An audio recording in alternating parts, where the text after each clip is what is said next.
मिक्सचरेशन is the process of release of urine. और micturition होने के लिए जो न्यूरल मैकेनिज्म होता है that is called as micturition reflex. So micturition reflex में क्या उसका प्रोसेस है उसको देखते हैं। That is first is urine gets filled in urinary bladder and stretches the bladder.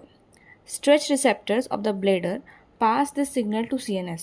पहले तो यूरिनरी ब्लैडर में यूरिन भरेगी और जो हमारे यूरिनरी ब्लैडर की वॉल्स होती हैं उसके पास कुछ स्ट्रेच रिसेप्टर्स होते हैं। तो जब ये हमारे यूरिन भरने से जो यूरिनरी ब्लैडर स्ट्रेच होता है जो वो रिसेप्टर्स को एक्टिवेट करता है and that receptor signal to CNS, हमारा सेंट्रल नर्वस सिस्टम है, उसको सिग्नल पास करते हैं।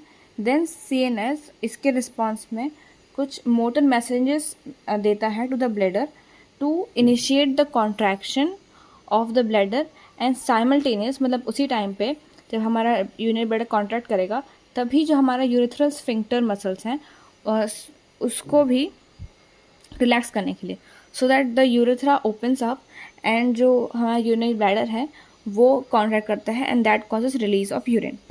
कुछ कैरेक्टरिस्टिक्स हैं यूरिन के, ह्यूमन यूरिन के, which is the average urine release by an adult humans is 1 to 1.5 liters, and the average urea released in a day it is 25 to 30 grams.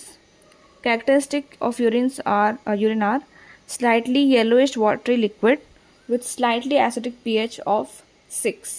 pH 6 is slightly acidic, तो वो pH होता है urine का।